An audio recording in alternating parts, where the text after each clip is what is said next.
And welcome to the Road to the Garden podcast. I'm Matt St. Jean, joined by Tommy Godin as always, and our DePaul writer Lawrence Kramer on the show for the first time. How you doing tonight, Lawrence? Good. How are you guys? Thanks for having me on the show. It's great to have you. Doing well tonight. We got some big East games we want to talk about. One that got my vote for game of the week in DePaul at Georgetown tomorrow night. We're going to be previewing later on. We're going to start by going through an interesting weekend in Big East hoops. After the chaos that was the early part of last week, I think things settled down a little bit over the weekend. Yeah, and we're gonna preview the back half. Just a couple reminders here before we get into it. First, we've teamed up with SeatGeek this season to get you the best deals for tickets to your favorite teams. SeatGeek takes the confusion out of buying tickets, and they're here to give you some great deals. Get in on the fun and head over to SeatGeek, download their app, and use code NCAA Hoops Digest for $20 off your first purchase. And as always, a reminder, this podcast is presented by House Enterprise, and in partnership with House of College Hoops, head over to our site, house-enterprise.com for more info. All right, we're looking back in the schedule. I think we're just going to go chronological order through some of the things that happened since the last time we had an episode last Thursday. And that's going to start Friday night at Madison Square Garden, the first Big East game at the Garden this season. It's nice to finally get back. Do I have that right, or was there a tournament played there? I think I have that right. Yeah, you're right. St. John's, yeah. St. John's against Villanova there. I was there. It was an electric environment. Villanova picks up the win on the road. Tommy, I know you're the Nova guy, so we're going to come to you in a second here. But Lawrence, you're the guest, so we'll let you go first here. You're the kind of the neutral observer. Did you have any thoughts on this matchup between the two teams on Friday? Yeah, I thought it was, despite the low-scoring affair, I thought it was a really interesting game. I mean, I think anytime you watch a Mike Anderson team, it's pretty interesting. Can go either way. And I think we saw on Friday kind of the limitations and all the issues that St. John's have this year, primarily on offense and then closing out games. I think Matt, you know better than me. You're at the game, but the last 4 or 5 minutes they couldn't buy a field goal, couldn't buy a point, and it just shows kind of their issues this season. So I think it was a really good win for Villanova, even though St. John's is struggling. But this was a complete and utter miss for Mike Anderson. After the UConn win, you would think they would go on a little run here. The schedule kind of being a little softer right now. The next couple of games, I think they have Georgetown coming up this weekend. You would think they could get Villanova at home, kind of with the electric crowd, the first game at Madison Square Garden this season.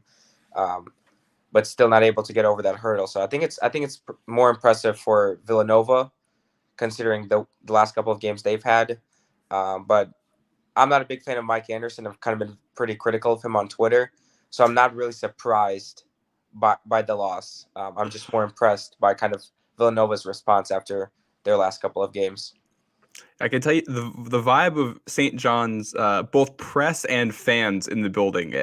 No surprise whatsoever with how that game played out at the end. There was a 13-2 run from Villanova, and this is the third straight time Villanova has played St. John's, been down at some point, and then made a run, came back, and won the game. So this is a pattern here. I think it speaks to both coaching and talent.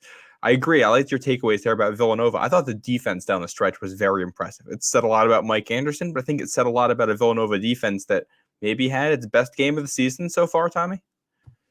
Yeah, it's right up there, Matt. It's definitely right up there. And the St. John's coming in as favorites. You brought up the fans and the press. I was talking to a lot of the St. John's guys before the game, and they were so scared that St. John's was favored in this game in Vegas before the game started.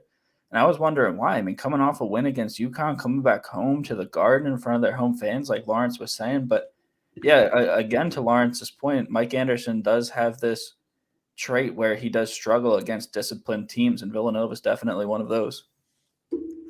Yeah, and it was not great. St. John's had a real good chance to win this game. They had an 88, almost 88% chance of winning this game late before that run happened. The defense was doing what it was supposed to do, and without Chris Arcidiacono had a 9-point first half there, like kind of a breakout performance from him. And then it doesn't even end up mattering because St. John's once again can't finish the job. There's a pattern. Lawrence, I've seen your criticisms there of Mike Anderson. I know you're not alone, and I think you echo what a lot of St. John's fans have been saying for a while there. Yeah, I mean, the St. John's fans are obviously more critical of him than any of us, but it's just the offensive execution that they struggle with, and I think that's the thing that probably hurts them the most this season. I mean, the expectations I think were a little bit too high for them heading into the season. I didn't think they were as good as some of the expectations for them going into the season, but they've definitely underachieved considering the talent and the recruiting that they did in the spring. But it's like you guys said, Villanova just are the more disciplined team, even with no more Jay Wright and kind of losing some of the talent that they've had in the past and not having Justin Moore all season. They're just still more disciplined in those key moments. And St. John's, I think, even though they have a lot of talent, maybe even a little bit more talented than Villanova this year, I still don't trust the guys like Alexander or Corbello or even David Jones in big moments. Even though they can make some big shots, there's also a lot of times where they'll make some, inexcusable mistakes, and I think we saw that on Friday. And it's just going to continue to, to bite them in those big moments. You mentioned David Jones and Andre Corbello. Those were the two big names in the transfer portal. Those were the guys that were supposed to save St. John's for the season. Neither one of them started this game. They're both coming off the bench at this point. And David Jones, watching this game, there were points that I forgot David Jones was on the floor. And that's kind of crazy to say. He only played 16 minutes. He had 4 points, 5 rebounds, turned it over 3 times. He was on the floor. That's about all you can say about what he did in this game. And I think the other thing that stood out too, St. John's kept going back to the same thing on offense. Every possession, it was just trying to get as close to the basket as possible to take shots and trying to drive. And Villanova just congested that area and tried and said, all right, beat us taking threes because we know you can't hit them. And St. John's wasn't even trying to take threes down the stretch. They had open looks and guys wouldn't take them. They kept trying to go to the basket time and time again. And it just, once Villanova clogged the paint, there was nothing that offense could do. Yeah, I love the Chris Arch love there, Matt. 3 threes in like the first quarter of the game. Did you see somebody got his tattoo? A tattoo of Chris Arch? I did see that. Villanova legend, Chris Arch. Incredible. Yeah. Go check out Barstool Nova if you haven't already. I don't shout them out often, so definitely go give them their flowers on that one. But yeah, one guy I did want to shout out on the Villanova side in this game was Brandon Slater. I mean, that's been the story of his career. He's been up and down, inconsistent, but when he's on, he's the X factor for this team. And I was saying that before the season even started. And you see why in this game. He played 25 minutes, was incredibly efficient, 5 of 7 from the field, 14 points. Again, perfect from the free throw line, one of the best free throw shooters in the country. Earned him a spot on this week's Big East honor roll, and for good reason. Slater has had an underwhelming final year here at Villanova to start the year. But down the stretch of that game, driving to the basket, picking up those fouls, that is exactly what every Villanova fan has been begging for him to do. Because if he can get to the free throw line, that's a lot of points to be had in the game in an offense where we don't know where the points are coming from every possession. So flowers to Brandon Slater. He had a fantastic game, and cheers to hoping it continues. And he's the guy that I think might live in the nightmares of St. John's fans here. He's the guy that hit the free throws to give Villanova the win in the Big East tournament last year. He had the steal and the slam at the end of this one to kind of put the final nail in the coffin. So some winning basketball there from Brandon Slater. That's something Villanova could use a lot of down the stretch here. They get a nice break this week. We're not even going to be talking about a game of theirs here. They don't play until Sunday. That game is still Sunday, right, Tommy? That's what I heard this morning from a trusted source. Yeah, they're still planning on playing it Sunday. We're gonna be there, Matt and I. Yeah, check us out at the game if you're going. It's our plan, and Villanova hosting a game at noon. The Philadelphia Eagles host the NFC Championship at 3. Those two buildings are like 200 feet apart, so that's going to be an absolute nightmare scene. Yeah, it's going to be terrible and awesome at the same time. We just got to get out of there at a certain time so that we can get back to my apartment to watch that. One of these years, it'll be DePaul and the Bears hosting a big East game on a Sunday, and then the Bears playing NFC Championship game. But we'll see when that happens. Next year, we're gonna get Justin Field. It's all Yeah. Stubble Field. It's all coming together. It'll be DePaul and Villanova on a Sunday, and then it'll be the Bears versus the Eagles to go to the Super Bowl. Where do I sign? Oh my god, a heartbeat. I love it. We gotta. Hopefully that happens next year. That'd be fun. As long as it's the Patriots on the other side, I'm happy. That would be nice. Yeah. All right. Let's move on from that Friday night. One other thing I want to mention on the Friday night game before we move on, because you mentioned the crowd being at MSG and coming off that win over UConn. By the end of the game, the crowd was chanting like "Let's go Nova," and it was a loud cheer. That was as loud as any St. John's cheer I heard all night long. You could hear it on TV. Yeah. So I don't think that's a great sign for St. This is a habit for St. John's. They play at MSG and it's their home away from home. It feels more away than home most of the time that they play there. They got 3 more games there this year. Georgetown on Sunday. They host Providence day before the Super Bowl, and they host UConn also in February, all at MSG. And I think they should have more fans than Georgetown, but the other 2 might feel like road games. That's the crowd environment there right now. They got to reclaim MSG. I think that was your goal for them in the beginning of the season, right? When we did our previews. Yeah, it was to be New York's team, and they've done well out in Queens, and they won that tournament there at the Barclays Center early in the season. But claiming MSG as their own is not working out well so far. 0-1 to start the year there. Let's move on to the Saturday slate here. The first game was Xavier beating Georgetown in a game that kind of followed the same pattern that we've seen from Georgetown, which is it was close for parts, and then suddenly it wasn't, as the other team eventually ended up pulling away and winning by double digits. Sean Miller was very unhappy about his defense after this one. Apparently was laying into them during the press conference there.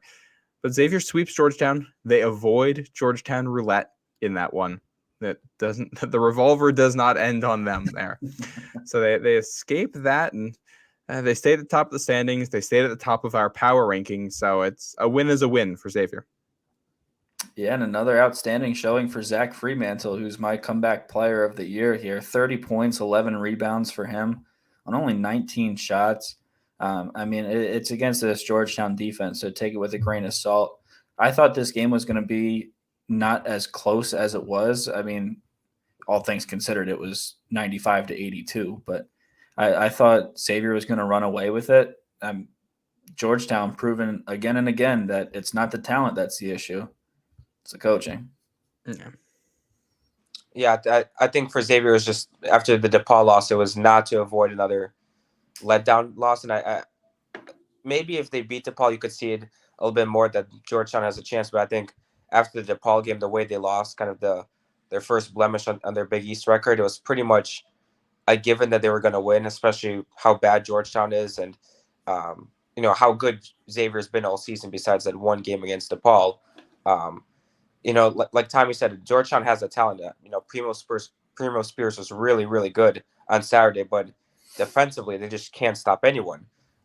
They can't even stop probably, a mid-major team right now. So for Xavier, it's kind of, a get-right game considering the week they have coming up. And I know we'll talk about these next 2 games they have this week, and they're pretty challenging games.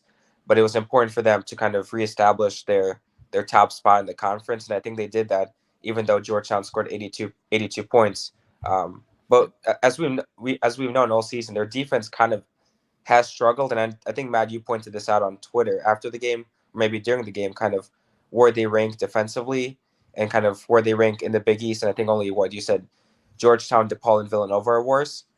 So they've got to figure that out and fix that, because they've got some big games coming up here, both at home and at the road.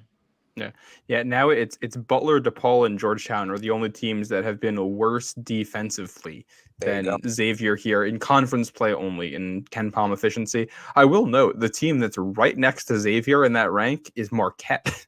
Those 2 teams are there, so that gives you something to think about there when you're thinking about how good Marquette is. Now Marquette obviously number 1 offense and efficiency in the nation, so that helps offset that. Xavier is still top 10, but not quite as high there as Marquette. It's not often that you're going to have a guy score 37 points like Primo Spears did, and you score 82 for the game, and you end up losing.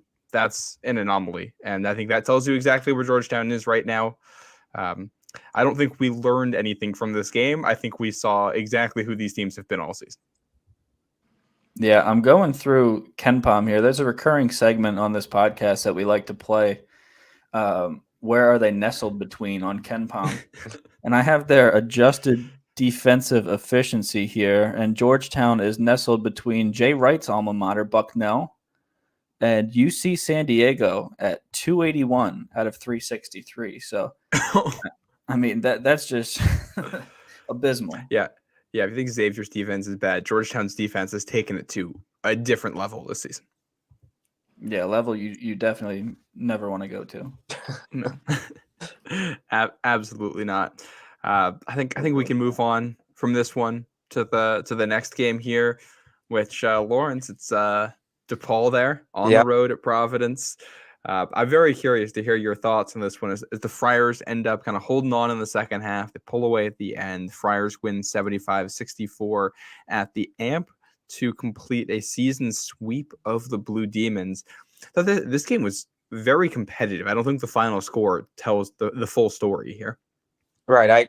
I think it was always going to be tough for DePaul to win at Providence, considering their record recently at home and kind of just how good they are overall the last couple of seasons. But I think there's a lot of positives to come out of that game more than the negatives for DePaul. Again, they have to fix their issues of starting off slowly on the road. It was another poor start. I think they were down 14-2 inside the first 2 or 3 minutes of the game, and it was again turnovers, poor shot selection, and then not closing out on shooters on the other end that kind of did them in early on. But then they fought back, kind of just the staple of Tony Stubblefield's teams the last 2 seasons, where they fight hard, they play hard for about the next 30 to 34 minutes, and then you get into that period of, okay, you're down a couple possessions. Can you get some of these things to go your way? And again, Providence made all the winning plays. Noah Locke, I thought was a difference. He had 29 points. DePaul simply not just stopping him, they wouldn't guard him. I mean, there would be times where he was just wide open and there was nobody within 5 feet of him. And I think Stubblefield went into a zone early in the game, and that kind of cost Providence some issues. But then the zone is what did them in the second half, because Ed Cooley was able to figure it out. He got Locke coming off some screens. He got him wide open in the corner. And that was kind of the difference in the game. And that's why Providence ended up winning by 11. But another thing for DePaul is when their threes aren't falling at a consistent rate like it wasn't on Saturday, it's really hard for them to win. I think Providence had 3 or 4 more made 3-pointers than DePaul, and they ended up winning by 11. So that's kind of really the difference in the game.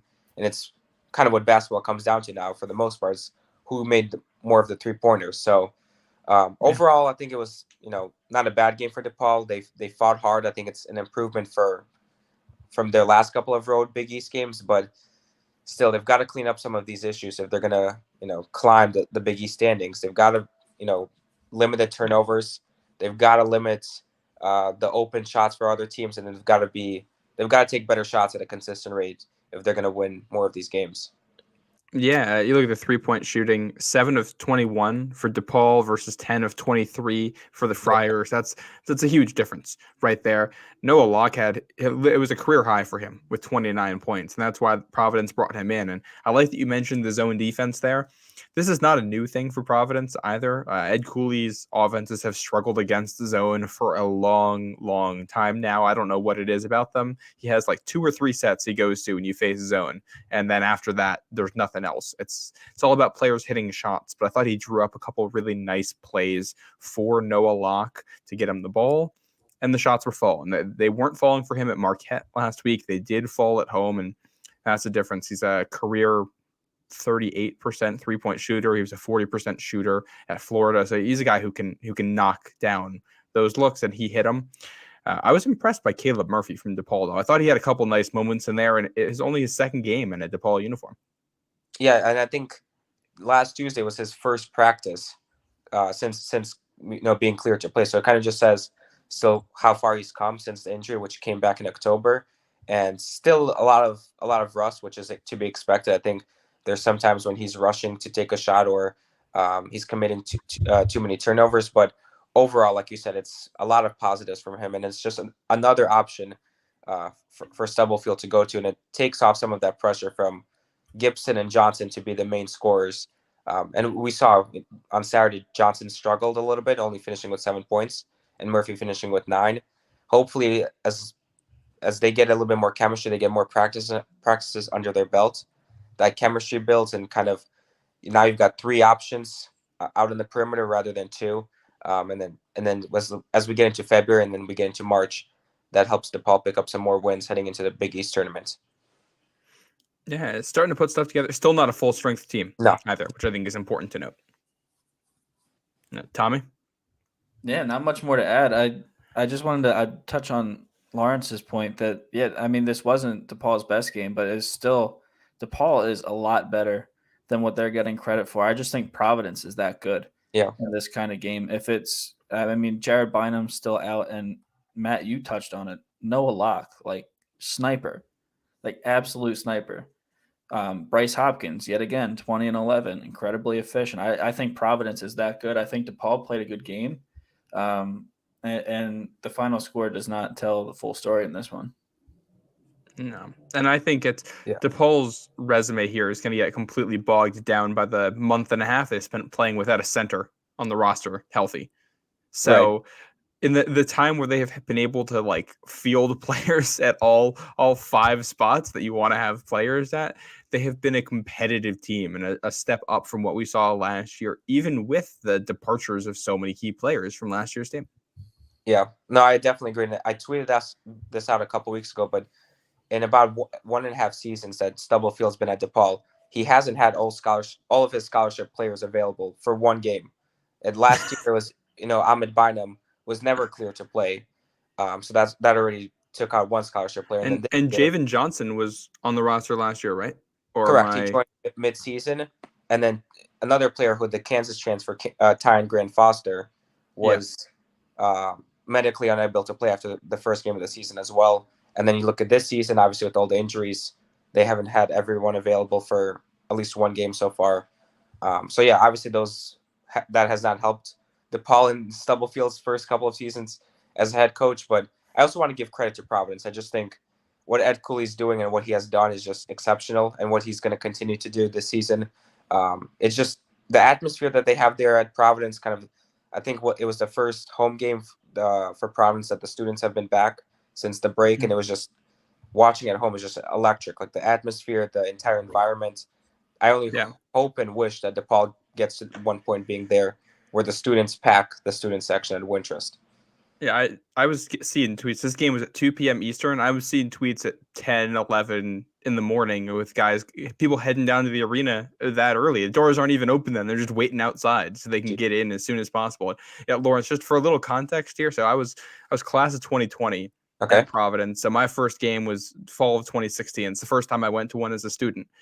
The first game I went to, I showed up maybe 30 minutes before tip-off, walked down and sat in the front row of the student section with no issues.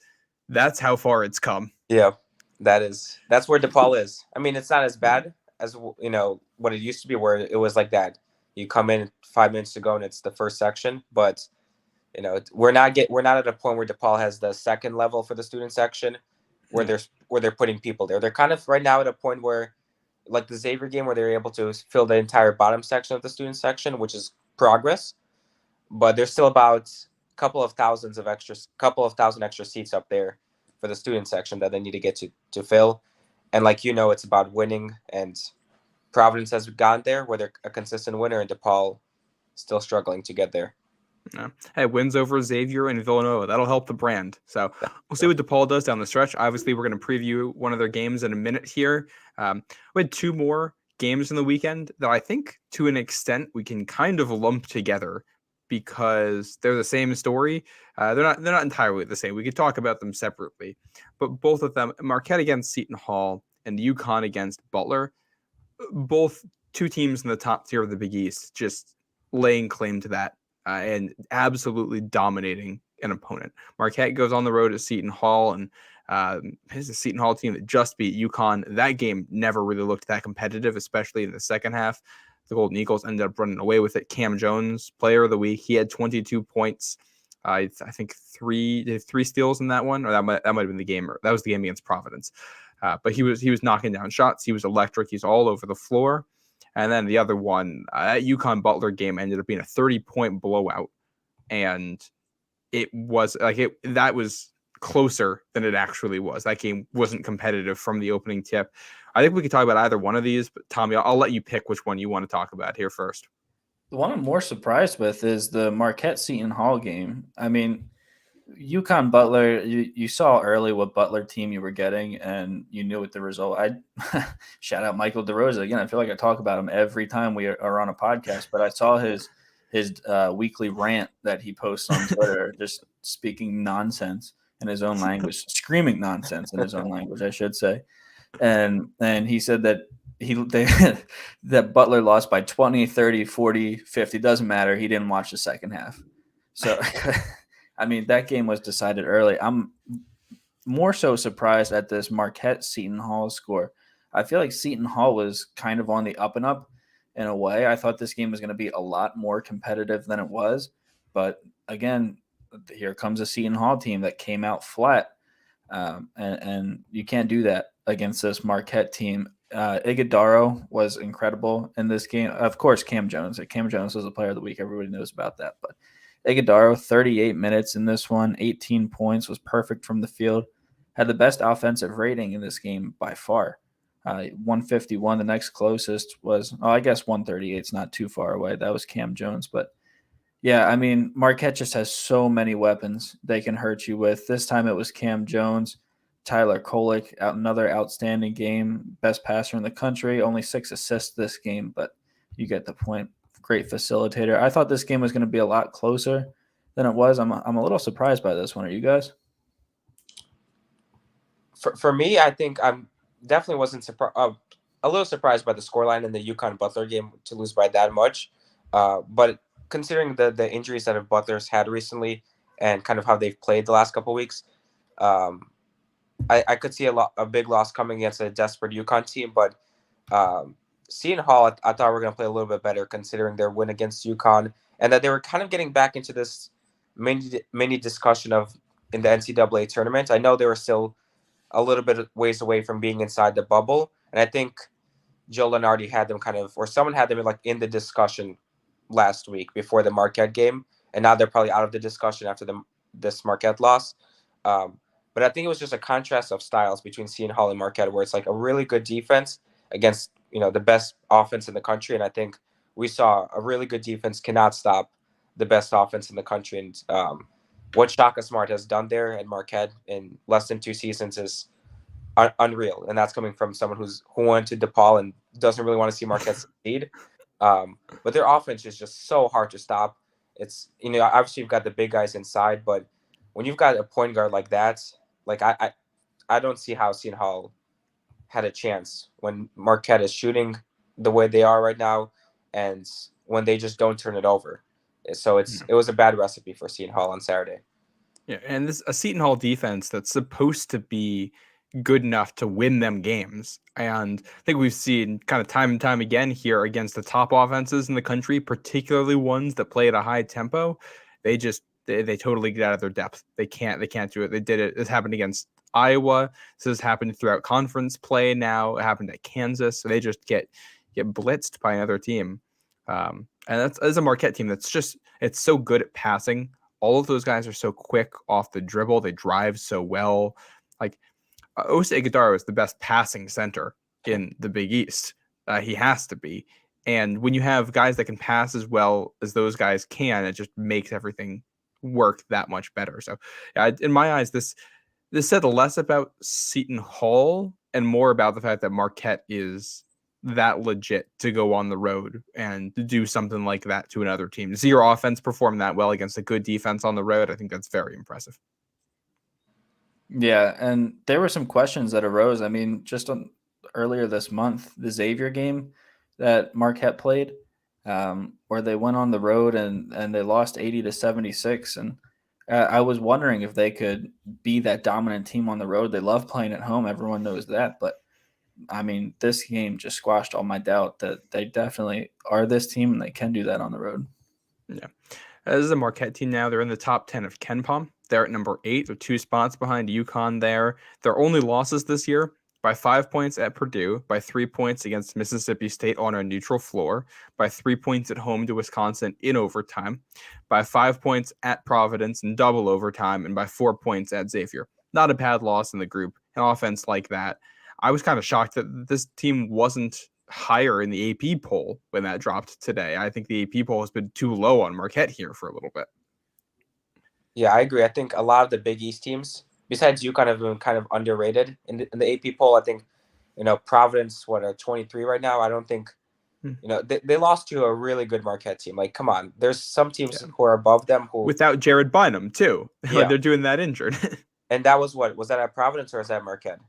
That was at Marquette. That was at Marquette as well. So, look, I think the Big East, as we know, most of the time kind of gets underrated by the national writers and by the AP poll. But look, Marquette is just right now they should be a top 3 seed in the NCAA tournament with the way they're playing. Obviously, a lot of basketball still to go, but this team is completely legit. In my eyes, they're the best team in the conference right now. Like they're playing better than anybody else, and they are the most complete. Which I think a lot of these Big East teams have issues. I don't think there's a team that's elite at both ends of the floor right now. UConn, we thought, was probably the closest to that, but the offense has not held up its end of the bargain here for a little bit. So I think you got kind of defense with UConn and maybe Creighton, and then offense with the other 3 at the top there. And UConn, Marquette just has the best unit right now, and I'm going with them. Do we want to look ahead to the games this week, or are we good, or anything else to say on these? No, I'm good to look ahead. I wish I could change my game of the week pick. I picked Providence Villanova because we're gonna be at that game, but I forgot the Psychos game of the week, game of the year was this week. So my apologies. I hope this won anyway. Lawrence, I'm gonna let you take this one. This is Xavier at UConn on Wednesday actually ended up being our game of the week. But I cast my ballot for the Tuesday night game. This is why we brought you on, Lawrence, to talk about this one, the Sickos game of the week. DePaul at Georgetown, 7 p.m. Eastern at Capital One Arena on Fox Sports 1. This is maybe Georgetown's best chance. According to Ken Palm, this is Georgetown's best chance for a win in the Big East slate. These two teams met at DePaul earlier this season. DePaul won that one 83-76. Moja Gibson, 31 points in that one. Javen Johnson, 21. Jalen Terry had 14. So, Lawrence, my question is this. How does DePaul avoid Georgetown roulette here on the road and get the sweep over the Hoyas? Look, as long as they show up, they're going to win. As long as they don't, they're not granted a forfeit or something, they're going to win. I tweeted this out before even the Providence game finished. I think it was like towards the end of the game in the second half. And I said DePaul is going to beat Georgetown. And DePaul fans were saying, oh, you're going to jinx it again because I nearly jinxed the Xavier game towards the end. Like, look, obviously there's a chance Georgetown can win. And, offensively, they're not bad. They're not horrible. But defensively, they're just a complete and utter mess. And I think, DePaul, even though they lost against Providence, they still have a lot of momentum after that Xavier game. And I think even though Tony Stubblefield's probably not going to tell this to his players, but as players, like, they haven't won since 2021.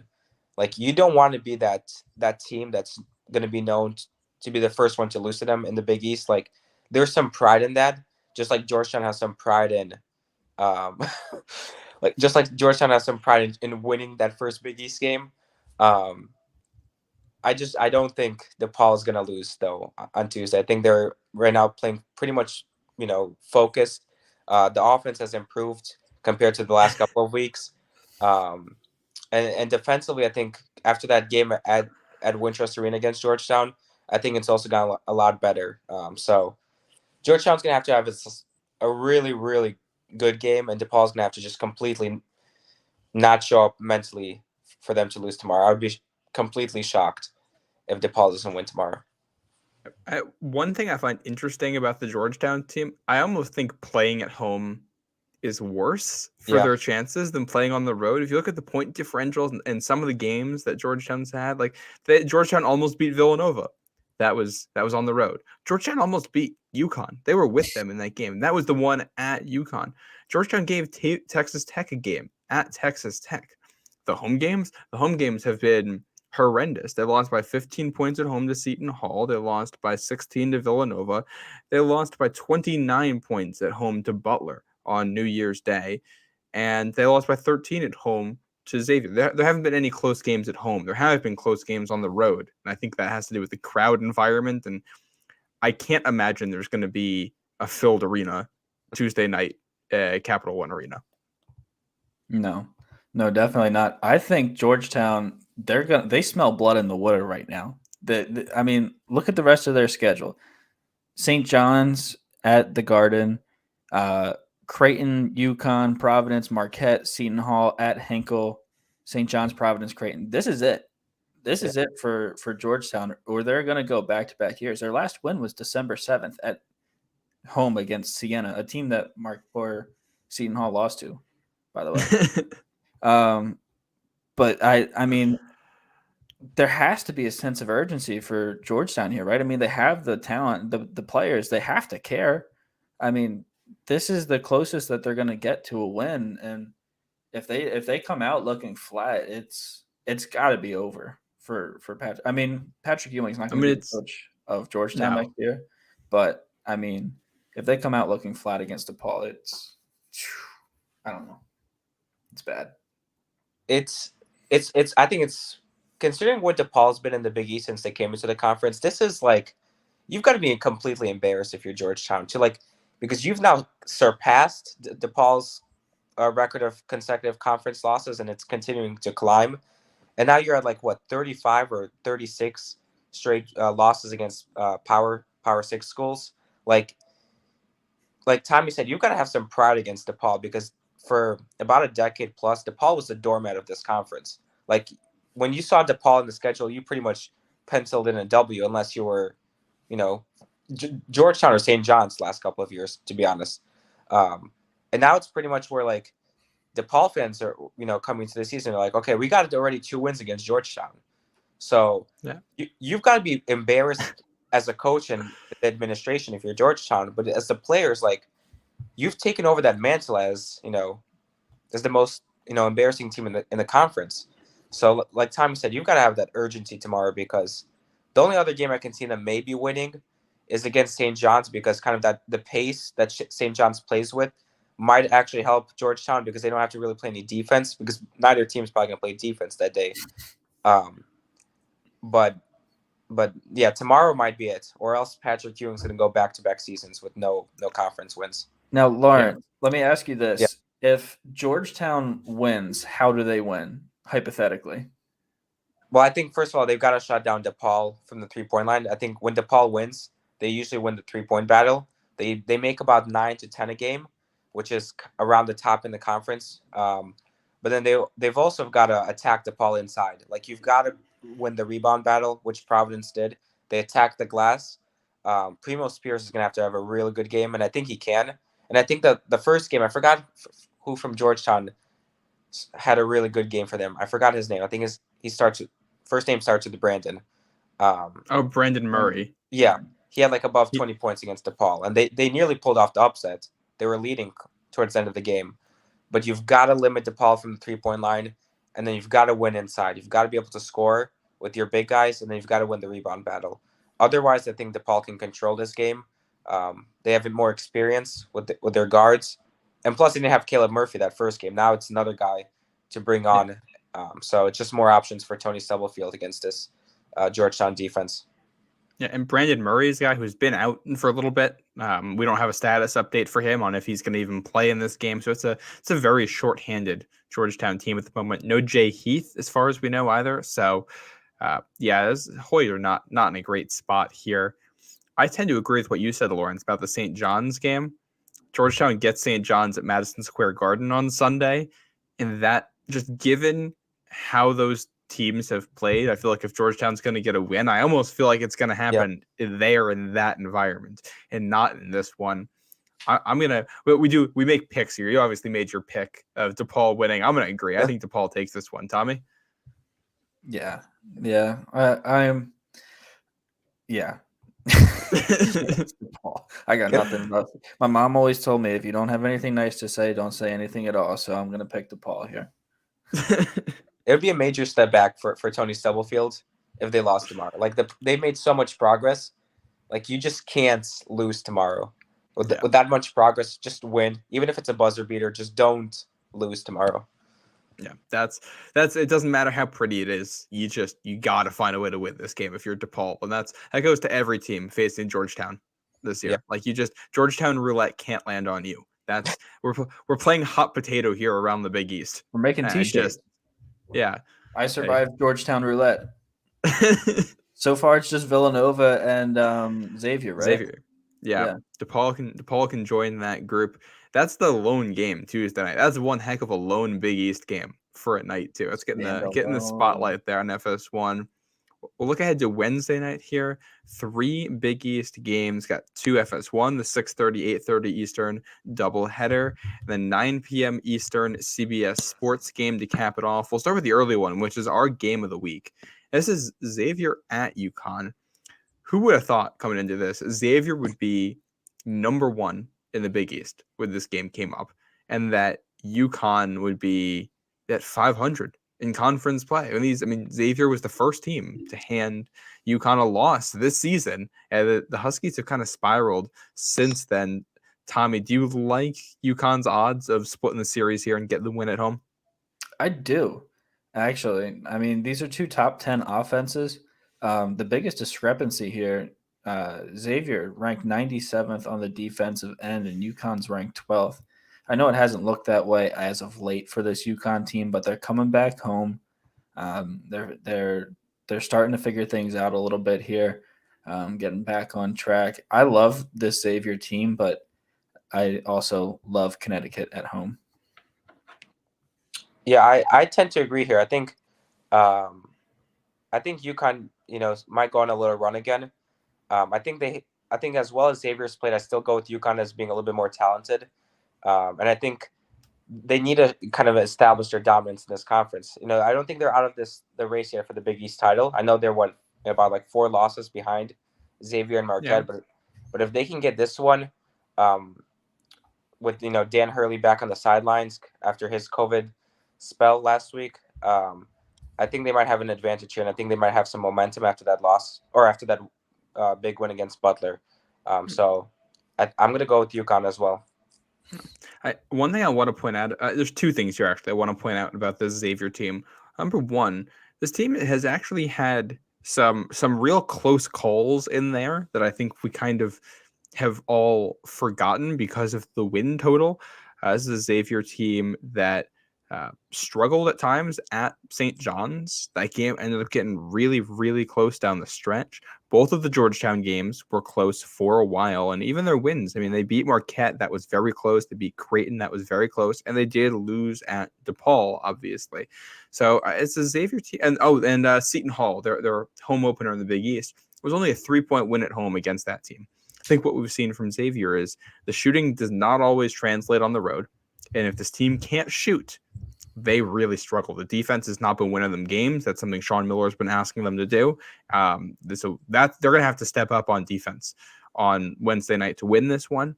I also want to point out Xavier is dead last in the strength of schedule in conference games, according to KenPom so far. They have faced the easiest schedule in conference play. So when you take that into account, them being at the top isn't that much of a shock. The 2 teams right behind them, Marquette has faced the 3rd hardest conference schedule so far. Providence has faced the hardest conference schedule so far. Part of that is that Xavier's played Georgetown twice, and that's really going to tank what your strength of schedule looks like. But yeah, I don't think Xavier is quite as good as the record suggests. I think they're playing on the road here against the UConn team that wants to prove itself. This is a UConn team. Like, they've lost a lot of games here. They're still 6th in KenPom. The metrics still think this is a really, really good team, and I think the eye test shows that too. Yeah, I think we're all on the same page here. I like this Xavier team a whole lot. I think their offense is top 2 in this conference. But yeah, like you said, it's going to come down to the defense. UConn is outstanding at home. Give me the Huskies, and I don't think that it'll be relatively close. I think they win by more than 5 points. Lawrence, you in agreement there?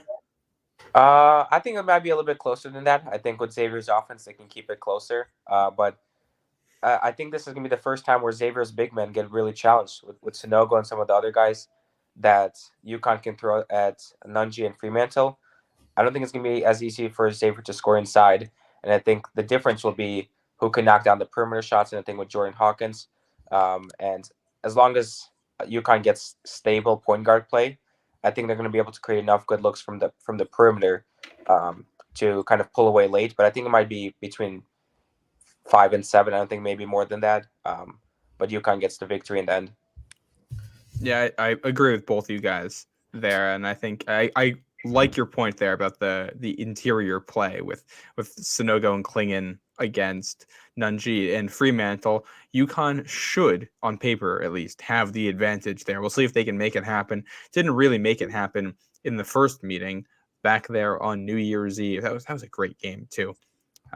That was the difference maker there. Ended up being UConn couldn't make shots and Xavier did down the stretch. It was close, and then all of a sudden it wasn't. So see if the fortune changes now that it's UConn hosting. Let's move on to the 8:30 game Eastern time, also on FS1. Butler at Providence. Butler got dropped in our power rankings today. They're down to 10. This is a team that has not looked good recently and just got shellacked by UConn. 30-point loss. That was their fifth worst loss since they joined the Big East. And that's fifth worst of any. This isn't just conference games. Fifth worst of any kind in that span. That game was not competitive. This team's been bad on the road. And Lawrence, I'll come back to you here, but I don't think the Thad Matta era has started. The second Thad Matta era has started the way they hoped it would. No, I don't think it has. I think obviously they've had some challenges with the injuries and some of the other issues that they've had of getting players on the floor. So that's not helped. And DePaul fans would know this with kind of same issues that DePaul's had under Tony Stubblefield with injuries and illnesses the last 2 seasons. But even still, you have to look at least semi competitive, and losing by 30 is not being competitive at all. And you could say maybe they're kind of due for at least a better performance against Providence, and I doubt they're going to lose by 30 again. But the way Providence plays at home and their record there recently, it's hard to see how Butler gets a win. Maybe they can keep it close for about 25, 30 minutes. But once Providence starts knocking down a couple of shots, as we saw on Saturday, late in that second half, the crowd gets so amped up. That student section, starts to make a difference. It feels like you're kind of you have nowhere to go. You have nowhere to hide. And you just your shots start missing as well. So I think Butler as well don't have a lot more offensively than DePaul, and you need to keep up with Providence if you're going to win. So I don't see how Butler comes out and responds and gets a win on Wednesday. Tommy, you agree? Yeah, I mean Butler just got shellacked. I'm rooting for Providence here because I don't want them to come to Villanova all pissed off after what would be an embarrassing loss to Butler. Manny Bates, I know his status is still up in the air, I believe, but even if he does play, I don't think it would matter. I think Ed Croswell is that good. Bryce Hopkins has been that good. The Providence is great at home. This isn't going to be close, I don't think. The first time these two teams met, it was at Butler. Game was 9-9, 5 minutes in, and then the Friars went on a 25-3 run. Yeah. And that was it. The Friars won that one by 20 on the road. They're at home this time.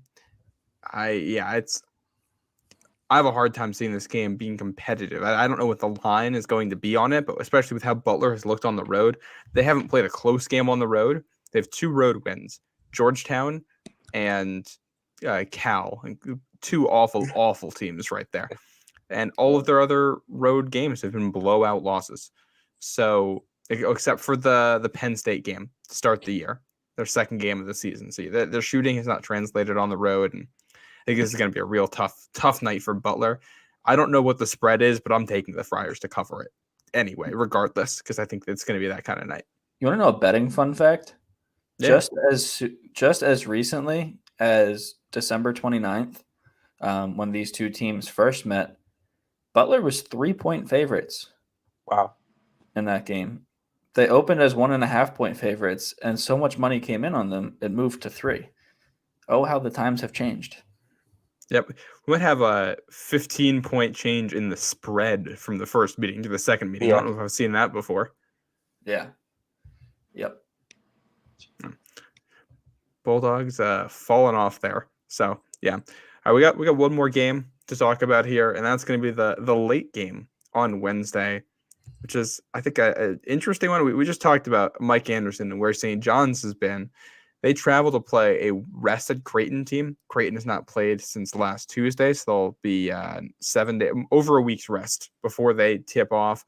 This will be the 9 p.m. Eastern game on CBS Sports, so they get that late night window there. And this is, I think, a Creighton team they don't have the wins, but they have the metrics, and this kind of gives them the opportunity to start building up those wins they need for the resume. Yeah, Creighton's outstanding on offense. I'm just looking at their KenPom page right now, and I'm looking at the matchup here with St. John's, and their whole offensive category is green. It's crazy. I'm not used to seeing that as a Villanova fan.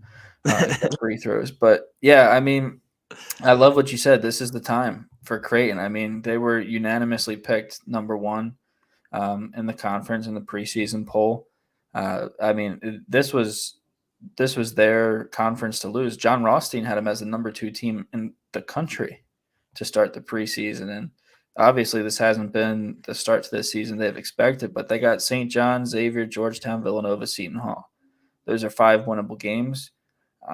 They need to win all 5. They need to go streak. They don't need to win all 5, but it would be great to start a streak here for this Creighton team.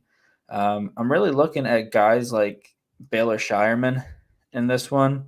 I think his ability to rebound and stretch the floor is going to go a long way against St. John's.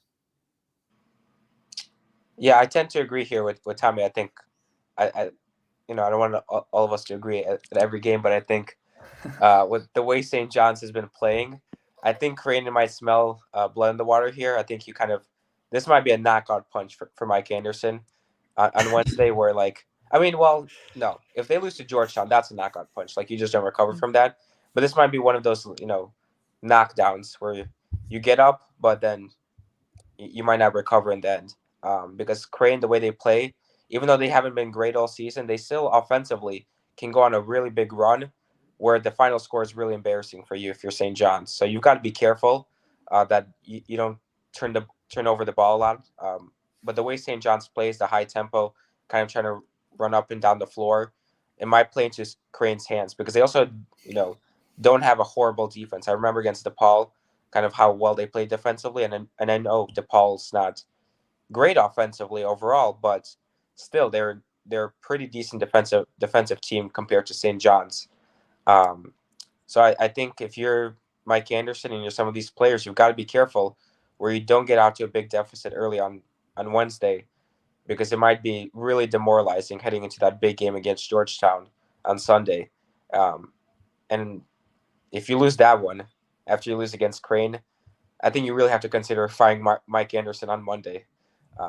Because that would be, it would be terrible. Like, it would be awful for them. But this, like Tommy said, this could be the run for Crane that we've all been waiting for. I feel like we've been waiting for a couple of weeks for them to go on this run where everyone expected them to be doing all season long. So it might start on Wednesday and it might just spiral on from there. Yeah, to kind of play the other side here for a second, I think it's worth mentioning that we're not that far removed from St. John's going on the road and beating UConn. And that game, they won that with a run kind of at the end. That's how they made that happen. So we're talking about them needing to get the hot start and everything, but maybe this is a St. John's team that just needs to make a run and is able to make something work because they can play at such a high tempo. I can see a world where maybe they can get to Creighton's bench. This is not a deep Blue Jay group right now. If they can force some of these backups to play, then they might actually have some ability to make something work here. I don't know. St. John's is just so inconsistent. It's tough to tell exactly what group you're going to get. So I think Creighton should win this one, but St. John's making this competitive would not shock me. I also want to a matchup I'm looking for in this one is Joel Soriano against Ryan Kalkbrenner. I think that has potential to be awesome. Soriano was the lone bright spot for St. John's on Friday night. He was fantastic. And now he's going against probably the best defensive big in the conference. I'm curious how he handles this game. Yeah, me too. That's another. I mean, the Big East is so deep when it comes to these centers, these forwards, these big men in the Big East. I think the matchup I'm going to be looking forward to is the one I look forward to in most St. John's games, and that's the Posh Alexander and Andre Curbelo backcourt matchup against some of these Creighton guards, Ryan Emhart in particular. I mean, you're right. You're absolutely right, Matt. There is a world where St. John's does go on this run and wins this game, but I think Creighton, they're coming off all of this rest. They're ready to go. I'm taking Creighton by a lot here. Yeah. I think it's an interesting slate of games here. Tuesday, Wednesday. It feels like we're getting away from the chaos all of a sudden in the schedule and returning back to a lot of good teams playing at home against teams that are probably worse than them outside of UConn Xavier. Yeah. Isn't that true? Oh man, I'm just so excited for this. I keep going back to. I'm so excited for this Georgetown DePaul matchup. Dude, this has been circled on my calendar for so long. It's what I'm made of here. I mean, this is it, right? This is it for Patrick Ewing. I mean, maybe against Sunday against St. John's, but even still, I would still pick St. John's, even though I'm not a fan of them or Mike Anderson. I think they would still beat Georgetown, but you can't. If you're Patrick Ewing, you would be worse than Dave Lato. And I know Dave Lato is just, hated by DePaul fans, and I know Ewing has an NCAA tournament appearance under him. But if you lose this game and you go 2 wins or 2 seasons without a Big East win, I think that's worse than Dave Lato. What Dave Lato did at DePaul. So, yeah, you've got to win tomorrow if you're Georgetown. If Georgetown has 11 games left, if they win half of those, does Ewing keep his job? No, I say no. No, you can't. You can't. He has to be a dead man walking at this point. I mean, barring a national championship win somehow this season where they turn it around, in what world can you hold on to him as head coach? I don't know what I would do if I would stop watching college basketball if Georgetown won the national championship. I will get a Georgetown tattoo if they win the national championship this year. I feel I'll get a Matt St. Jean tattoo on my face. With a Patriots jersey on and Duncan in one hand and a tall boy in another. That's very specific. It is. I thought about this before. Oh man. I think that's gonna just about wrap it up. There's only 4 games between Tuesday and Wednesday this week, so the schedule breaks down interestingly here, and we're gonna get 5 over the weekend between Saturday and Sunday, which we'll talk about Thursday. Lawrence, thank you. Thanks for coming on. You want to let the people know where they can find you? Yeah, you guys can find me on my Twitter account at KREYME8.